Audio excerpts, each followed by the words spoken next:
My name is Arthur Goldberg, and I'm the co-director of JONA, which stands for Jews Offering New Alternatives to Homosexuality. We are the only organization worldwide that works to help men and women with unwanted same-sex attractions go from gay to straight. Along these lines, I've actually written a book that is on the subject. The name of the book is Light in the Closet, Torah, Homosexuality, and the Power to Change.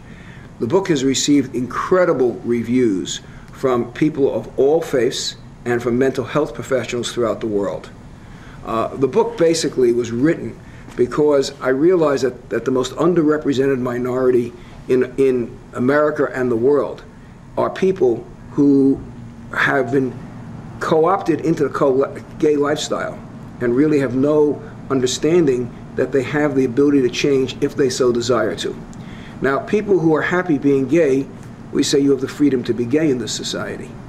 But those who do not want to be gay, they have the choice to be able to act upon their feelings or change their feelings. And really what the book talks about is a significant aspect of the experience we have had over 10 years, helping men and women change their sexual orientation. We are not talking about repression. We are talking about trying to transform your inner being. We're talking about trying to get into your soul and understand what the unfilled needs are that really relate to your own issues, and then fulfill those needs in healthy, non-sexual ways. You've asked a question about whether people are born gay. The truth is that nobody is born gay. There is no scientific study whatsoever that clearly makes the linkage between genetics and being gay, in spite of all the protests by a number of the gay activists. In truth, there are several studies that are quoted, or often quoted, concerning this area, none of which really say what the people who advocate them say they say. Let me give you an example, for example, of Dean Hammer, who had shown a statistically significant correlation between homosexual orientation and the genetic sequence of the X chromosome. And that study's been widely criticized. And in fact, what Hammer admitted after he was pushed to it, he said, quote, "These genes do not cause people to become homosexual. The biology of personality is much more complicated than that." And that was in Time magazine in April of 1998.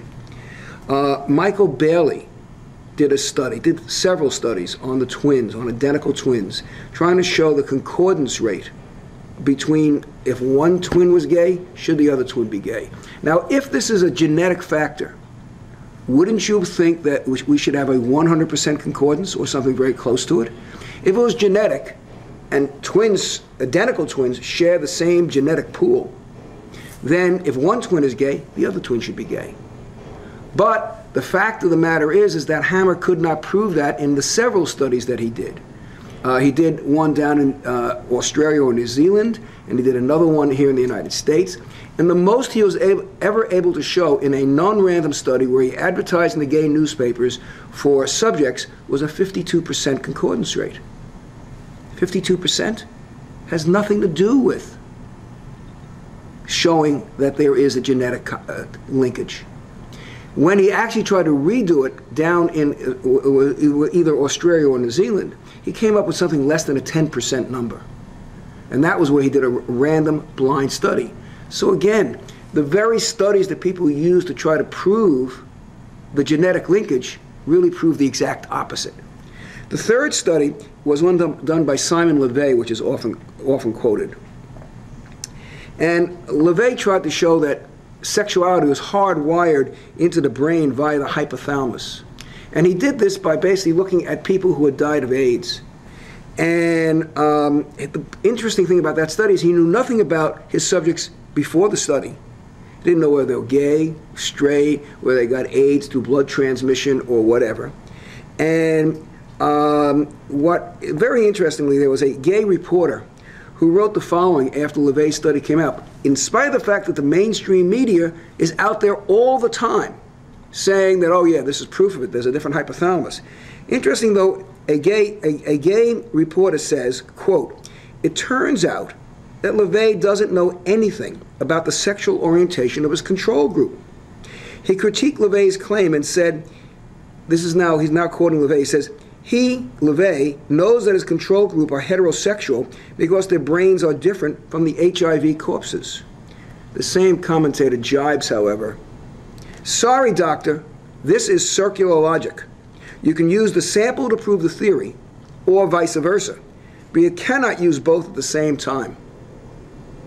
So just think about that and understand that LaVey himself, after being pushed by critics such as this, said, quote, "The most common mistake people make in interpreting my work is either that homosexuality is genetic or that it can prove a genetic cause for being gay.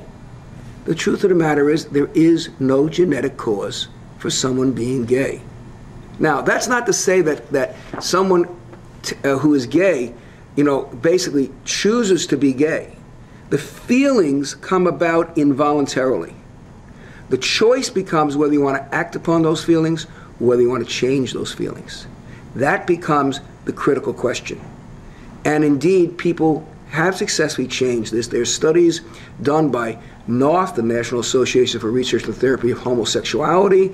There's studies done by Neil Whitehead, particularly on the genetic component, that is quite good in terms of showing that there is no genetic linkage whatsoever in terms of it. Now, there are some personality traits that are more common, for example, in people who identify as gay or same-sex attracted. And this may be, for example, being more sensitive. Someone who is more sensitive is going to take in an emotional wound that someone else who's less sensitive may not necessarily take in. And that emotional wound may then fester and cause him to disassociate and to have an issue with his own sense of gender. But that's different. That's totally different than saying that there is a genetic linkage. I'm very pleased that UFI, United Families International, has published a family issues guide to educate the public on various traditional family values and dealing with the issue of homosexuality or same-sex attraction. They answer in that a great number of questions that ordinary people would have. It's a very excellent publication. I recommend it highly, and certainly it is a very good beginning point for anybody that wants to understand these issues. Obviously, I would like to think that my book also is a much deeper level, because that's a small pamphlet. The book is much longer, called Light in the Closet, Torah, Homosexuality, and the Power to Change, published by Red Heifer Press in Los Angeles, California. And it can be ordered directly from the publisher at www.redheiferpress.com. Heifer is spelled H-E-I-F-E-R. Certainly the book goes into all aspects of sexuality issues. It goes into the question of same-sex marriage, goes into the question of adoption by gay families, goes into what the true biblical understandings are of the various sexual prohibitions, not just of homosexuality, but also of things like transgender issues, also questions of incest, bestiality, promiscuity. There's a whole series of biblical prohibitions in terms of people learning how to control themselves and not to, quote, let the genie out of the bottle in terms of saying do whatever feels good is good.